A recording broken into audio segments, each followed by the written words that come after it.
J'aime ta parole, Seigneur. Elle est la vérité sur mon sentier. Pareil, je vais me laisser guider et faire ta volonté sans murmurer, en espérant dans ta bonté. Mercredi 17 août.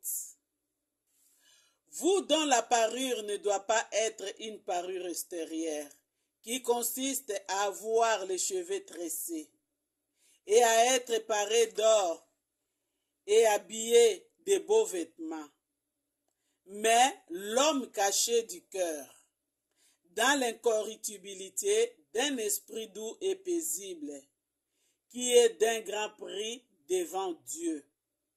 1 Pierre 3, versets 3 et 4. Vraie parure. Le flot de la mondanité sous diverses formes envahit tout. Et les toilettes qui s'étalent si souvent dans le lieu de culte en témoignent d'une manière navrante. Tant d'ornements vains et frivoles s'accordent-ils avec le caractère de celui que l'on professe venir rencontrer? Bien sûr, on dira, pourvu qu'on ait Christ dans son cœur, peu importe ce que l'on a sur la tête ou autour du cou. Pauvre esquisse, si l'on a vraiment Christ dans son cœur, il réglera aussi toute notre tenue.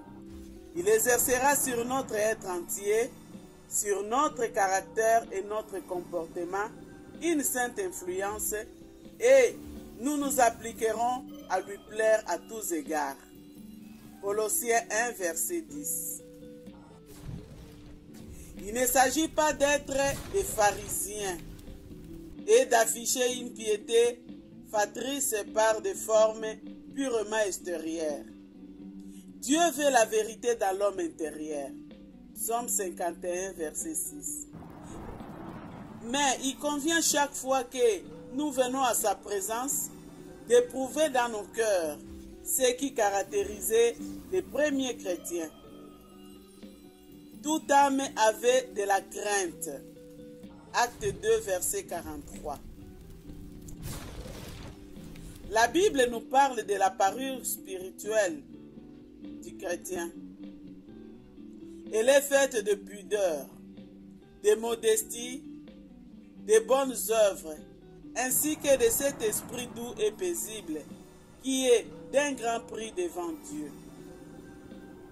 1 Timothée 2, versets 9 et 10. 1 Pierre 3, verset 4. Voilà ce qui honora l'enseignement de notre Dieu Sauveur. Ayons à cœur d'être de ceux qui l'ornent.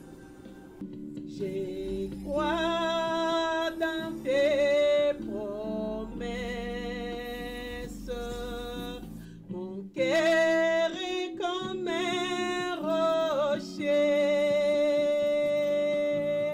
fondé sur tout ce que dit mon Dieu. J'aime ta